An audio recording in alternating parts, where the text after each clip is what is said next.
उस समय मौजूद हूँ जहाँ पे युवराज की दर्दनाक मौत हुई थी और अब मेरे साथ उसी सोसाइटी के लोग यहाँ पर मौजूद हैं और उनसे जानेंगे कि इससे पहले भी उन्होंने कई जगह शिकायतें दी थी कि इनके यहाँ इस तरीके की समस्याएं हैं, रिफ्लेक्टर नहीं है, अथॉरिटी में हो, एमएलए को, एमपी को। जानते हैं कब कब उन्होंने शिकायतें दी। क्या नाम है सर आपका? मेरा नाम अमन है। सो बेसिकली यहाँ पे जो सबसे बड़ी समस्या है वो है मोबाइल नेटवर्क की। यहाँ पे आप देखेंगे कम से कम नहीं तो 20-25 हजार लोग रहते हैं, बट यहाँ पे कोई भी मोबाइल नेटवर्क नहीं है। जीरो नेटवर्क कनेक्टिविटी में हम लोग रह रहे हैं। हमने आज से 1 साल पहले नोएडा अथॉरिटी सारे ऑपरेटर्स को एक रिप्रेजेंटेशन दी थी, मीटिंग करी थी, सर्वे कराया था ऑपरेटर्स का।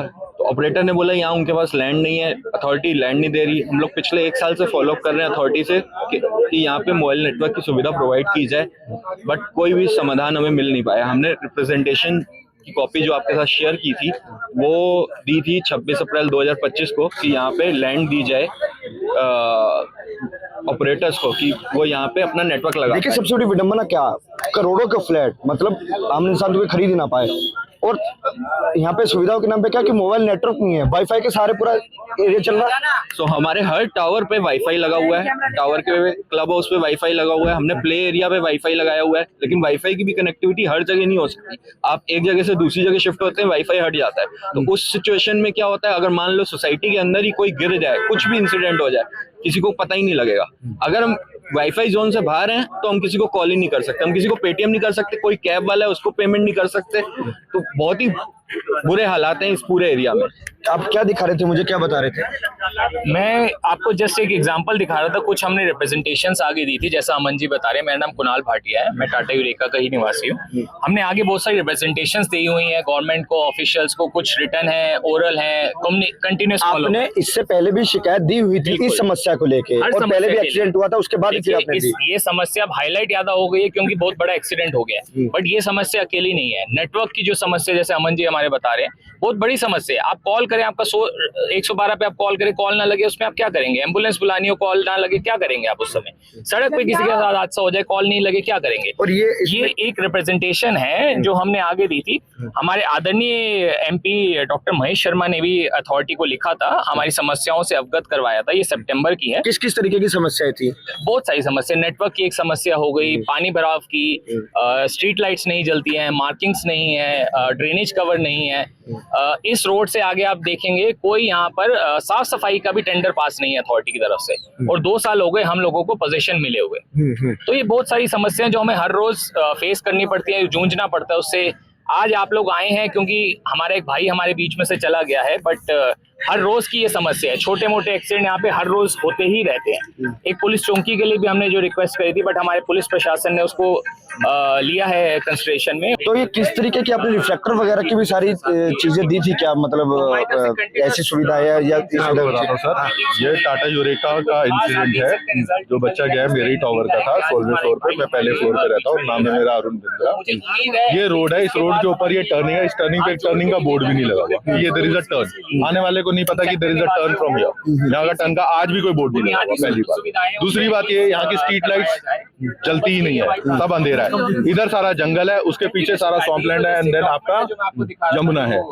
यमुना के टाइम पे जब ओवरफ्लो हुआ, आपके डीएम अथॉरिटी सब लोग आए यहाँ पे कि यमुना के टाइम पे दिक्कत ना हो। क्या उनको ये नजर नहीं आया? ये पिछले 10 साल से ऐसे कैसे ही। प्री लॉन्च में मैंने सोसाइटी बुक करी थी 2016 में, तब से ये डेथ जोन ऐसे कैसे ही बना। तो एक्सीडेंट हो गया, क्या एक्सीडेंट से पहले भी चिताया गया था कि रिफ्लेक्टर्स लगाइए या स्ट्रीट लाइट लगाइए, या किस तरह की कमेंट्स भी की गई थी? सर हमारी सोसाइटी और हम रेजिडेंट सारे इतने एक्टिव हैं, सब जगह पे एप्लीकेशन दी है, सब जगह पे मेल डाली है, लेकिन हमारा प्रशासन सोता ही रहता है। बीजेपी के आने के बाद हमें उम्मीद थी कि कुछ काम होगा नोएडा के लिए, लेकिन प्रशासन नीचे का आज भी सो रहा है। ऊपर वालों को डंडा करना पड़ेगा, नीचे आज भी लोग सो रहे हैं।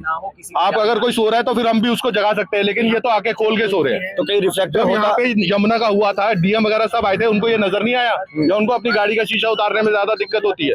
हम लोगों को रोज ये चीजें नजर आ रही है, वो यहाँ से पास करके जा रहे हैं, 3-4 बार चक्कर मार के गए, उनको आज तक नजर नहीं आया।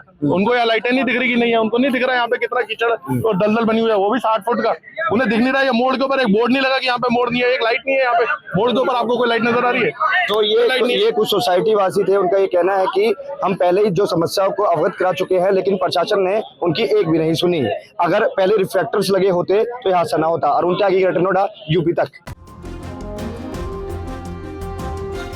आपके संबंध मीट व्यापारियों से हैं, बीफ व्यापारियों से हैं, जो भैंस का, बकरे का व्यापार करते हैं। आप उनके साथ अल्दुआ कंपनी में डायरेक्टर रह चुके हैं। और आप हिंदुओं की बात कर लें, आप शाहरुख खान को गद्दार कर लें, लेकिन आपके संबंध मेरी जानकारी में कुरैशी जैसे मेरी पूरी जानकारी में है। पहले तो मैं आपको एक बात बताऊं कि ये अब तो अखिलेश के चेले चपाटे इसे उठा रहे हैं। ये 2013 में आजम खान और शिवपाल जी ने प्रेस की थी और प्रेस करके मुझ पर आरोप लगाया था यही सेम 100% यही सेम कि ये अल्दुआ कंपनी संगी सोम की है। हमने तब चैलेंज किया था मीडिया के सामने कि अगर आजम खान हमें इसमें हमारा जरा सी भी संलिप्तता किसी मीट फैक्ट्री या मीट वाले से दिखा दें तो हम राजनीति छोड़ देंगे, देश छोड़ देंगे, नहीं तो आजम खान को छोड़नी पड़ेगी। आप लगाइए कि उस टाइम मेरठ के जो कमिश्नर थे उन्होंने इसकी जांच की। ये 2005 या 6 में हमने एक जमीन खरीदी, 7-8 महीने हमारे पास वो जमीन रही, हमने बेच दी। आज इस बात को मेरे ख्याल से 20 साल हो गए। 20 साल पहले हमने जमीन खरीदी और जमीन बेच दी। वो अल्दुआ कंपनी एक थी, उसके नाम थी, वो कोई मीट फैक्ट्री नहीं थी, एक कंपनी थी। और वो कंपनी चिप्स बना, उसमें 150 ऐसे काम थे जो वो करेगी, ऐसा उसमें लिखा हुआ था। उसमें मीट पैकिंग का और उसका था। लेकिन किसी कंपनी की जमीन खरीदना और उसे बेच देना, और जब 2000 में हमने प्रेस के सामने वो बेचने के भी कागज दिए और खरीदने के भी दिए, तो मीडिया ने के सामने आकर आजम खान कोई जवाब नहीं दे पाए, सरकार कोई जवाब नहीं, सपा की सरकार थी, कोई जवाब नहीं दे पाए। लेकिन आज अखिलेश यादव अब चेले चपाटों से उसे उठवाते रहे अपने से, तो केवल ये तो हिंदू की बात करने वालों को, लोगों को बदनाम करने वाली बात। के तौर पर आपका नाम, हमने बताया ना कि कंपनी में 2005 में जमीन खरीदी, उसी कंपनी के नाम वो जमीन थी, और 2006 में बेच दी। तो आप डायरेक्टर बन भी गए। जो कंपनी ली as it is company transfer हुई, हमने बेची एज इट इज ट्रांसफर हो गई। हम आज तो उसमें 20 साल से कुछ नहीं है।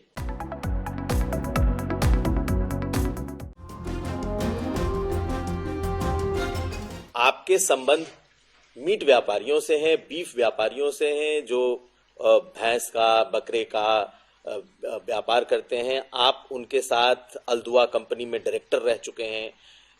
और आप हिंदुओं की बात कर लें, आप शाहरुख खान को गद्दार कर लें, लेकिन आपके संबंध मेरी जानकारी में कुरैशी जैसे मेरी पूरी जानकारी में है। पहले तो मैं आपको एक बात बताऊं कि ये अब तो अखिलेश के चेले चपाटे इसे उठा रहे हैं। ये 2013 में आजम खान और शिवपाल जी ने प्रेस की थी और प्रेस करके मुझ पर आरोप लगाया था यही सेम 100% यही सेम कि ये अल्दुआ कंपनी संगी सोम की है। हमने तब चैलेंज किया था मीडिया के सामने कि अगर आजम खान हमें इसमें हमारा जरा सी भी संलिप्तता किसी मीट फैक्ट्री या मीट वाले से दिखा दें तो हम राजनीति छोड़ देंगे, देश छोड़ देंगे, नहीं तो आजम खान को छोड़नी पड़ेगी। आप लगाइए कि उस टाइम मेरठ के जो कमिश्नर थे उन्होंने इसकी जांच की। ये 2005 या 6 में हमने एक जमीन खरीदी, 7-8 महीने हमारे पास वो जमीन रही, हमने बेच दी। आज इस बात को मेरे ख्याल से 20 साल हो गए। 20 साल पहले हमने जमीन खरीदी और जमीन बेच दी। वो अल्दुआ कंपनी एक थी, उसके नाम थी, वो कोई मीट फैक्ट्री नहीं थी, एक कंपनी थी। और वो कंपनी चिप्स बना, उसमें 150 ऐसे काम थे जो वो करेगी, ऐसा उसमें लिखा हुआ था। उसमें मीट पैकिंग का और उसका था। लेकिन किसी कंपनी की जमीन खरीदना और उसे बेच देना, और जब 2000 में हमने प्रेस के सामने वो बेचने के भी कागज दिए और खरीदने के भी दिए, तो मीडिया ने के सामने आकर आजम खान कोई जवाब नहीं दे पाए, सरकार कोई जवाब नहीं, सपा की सरकार थी, कोई जवाब नहीं दे पाए। लेकिन आज अखिलेश यादव अब चेले चपाटों से उसे उठवाते रहे अपने से, तो केवल ये तो हिंदू की बात करने वालों को, लोगों को बदनाम करने वाली बात। के तौर पर आपका नाम, हमने बताया ना कि कंपनी में 2005 में जमीन खरीदी, उसी कंपनी के नाम वो जमीन थी, और 2006 में बेच दी। तो आप डायरेक्टर बन भी गए। जो कंपनी ली as it is company transfer हुई, हमने बेची एज इट इज ट्रांसफर हो गई। हम आज तो उसमें 20 साल से कुछ नहीं है।